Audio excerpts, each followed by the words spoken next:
just wanted to start by apologising to my regular listeners or viewers about the state of this video. It was done on an ad hoc basis. As you all well know, I like to sort of take time, curate and sort of have a run-up at a video, but this topic, to say it's low-hanging fruit is an understatement, but all the bigger name YouTubers or content creators do this on a regular basis. Mutaha and all of the outrage screamers like Heels versus Babyface or Angry Joe.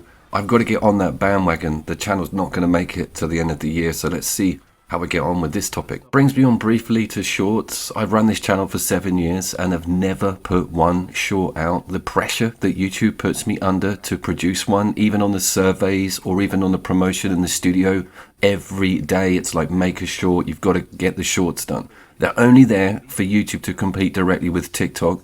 Sacrificing my aspect ratio and the lengths of my videos is something I will never do as a content creator. Never. Body of work that I've created on my channel, over 400 videos, have a standard and they're a length and you can long play them, enjoy them. It's not a 12-second clip of something glitching. The reward and the traffic that YouTube gives to this content, it is totally prioritized. We're in like year 5 of it now. If you want to see some short play content that I have made, I've got another channel that's got shorter videos and I put them all on Instagram. But for Couch Coop, there is an industry standard for the content that I put out. This video, unfortunately, is an exception. Right, let's go from the beginning, because the big guys, they don't go from the beginning. What is wokeism? It's a political term originally used by the left to say that they are aware, their eyes are open. They see discrimination, they see political injustice, they are awake. The expression itself is now used more by the political right to sort of highlight far leftist policies and stances on geopolitics or general social situations.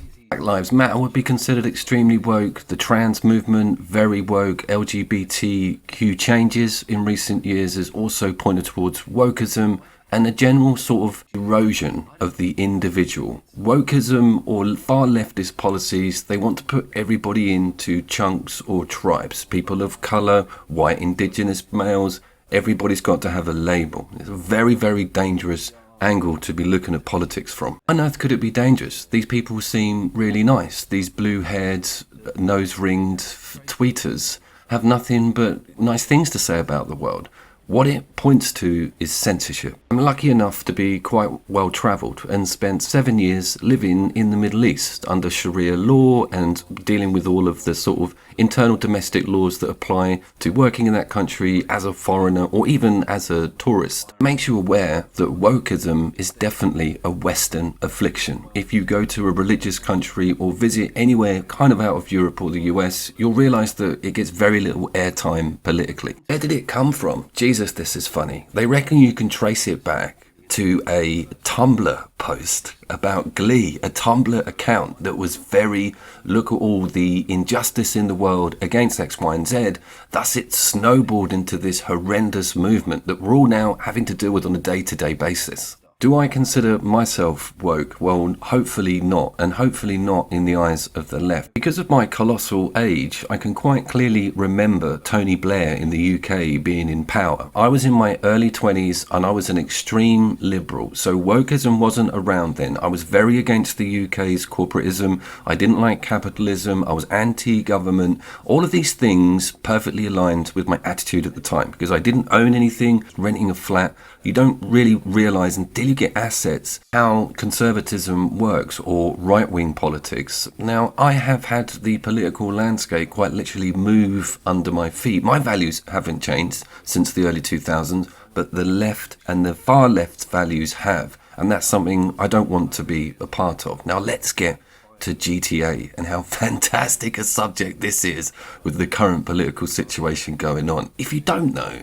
GTA 4 and 5, 3 also had some extreme humour in. There was stereotypes from both sides of the political spectrum and race. It was a very close to the line subject matter, and some of the jokes just didn't work, but they often always did, and that's what you logged in for, was to hear that crass, hilarious humour written by those brothers as well, and it was excellent. It was the reason the game got to the front. You only got to look at comedy in the UK in particular particular. They don't always shout about this, but we had a duo called Little Britain who would very often get blacked up, wear fat suits and come out with stuff that is viewed upon now as out and out racism.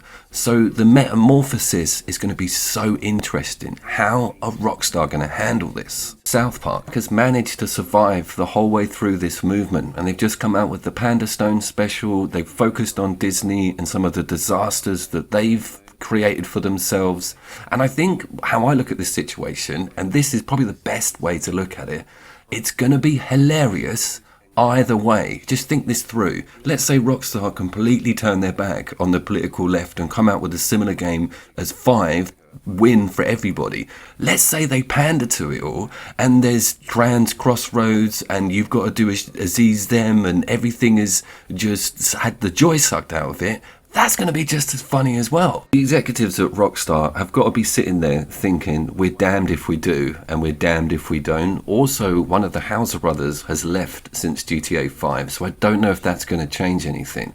What an exciting time to see what they come out with next year. And of course, we've got that trailer in December, which might reveal something in this direction. If you do some digging, you'll see that Rockstar Online have made some adjustments in the sort of panda wokeism direction and changed a few things within that, maybe the few names of things.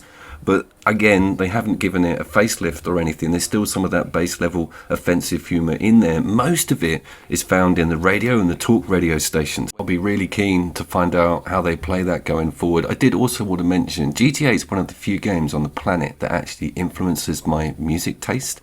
I always love the band channels, Radio Boulevard, Juliette Lewis in GTA 4. I was listening to some of those bands for years after that game came out. So I'm also looking forward to seeing if there's just one drill rap radio station. If you're into film, particularly action film and particularly sci-fi films, then you'll know what's been happening over the last 15 years to 10 years with stuff that gets churned out from Hollywood or any sort of creative studio. It's dulled down, it's all dialed down, everything is mundane, there's nothing funny, there's nothing outlandish. You have to go round to about 1995 and then right back to the 70s to see all the good stuff. How embarrassing as a human race that our content has got crapper as we've advanced. That needs to change ASAP. The gaming industry has always been relatively lucky, but things have been changing these last few months and even years. I'm not going to fall out of my chair because I'm asked to clarify my gender on an options menu, but if I'm missing out on content that would have been in there because they're too frightened to upset the Twitterati, you're thinking, what's he on about? What's this Twitter mob? Who are these blue-haired people? J.K. Rowling came out with the statement about 2 years ago that there are only two genders. There's only men and women. She did it on Twitter. She was ostracized, death threats. Everything was thrown at this poor woman. She was doxxed. If she wasn't a billionaire-ess and had sold, some of the best books or children's books in history, she wouldn't have had a leg to stand on. And the man on the street does not want to go up against these people because they don't have lawyers and millions of pounds behind them. So they just stay quiet. I hope to God Rockstar don't stay quiet. If you're trying to think of some countries or governments that employ sort of censorship, the UAE is a big one. You can get deported for a Facebook update. Lovely North Korea, they're bang on the censorship. And Iran love a bit of it as well. You can get jailed for dancing in the street over there. I've also got mates, or you might even yourself, who've got grandparents who are lying dead at the bottom of the channel because they fought a bunch of other people who were well up for censorship around about 1940 to 1945. I was, of course, Couch Coop, and the footage that you've been watching was a GTA 5 PlayStation 4 Pro / PlayStation 5 comparison video. Did it about a year ago. It's quite interesting because the 5 version is on a completely different online server. I forked out for another copy, thinking I could play with all my mates with better graphics, and I'm sat in a server on my own. Rockstar have pissed a lot of people off these last couple of years. That terrible port of San Andreas that they outsourced. It's all eyes on that studio going forward, and man, they're heading right towards a really massive situation. It is going to be funny. Please drop me a like. Please drop me a sub. I'll see you down there.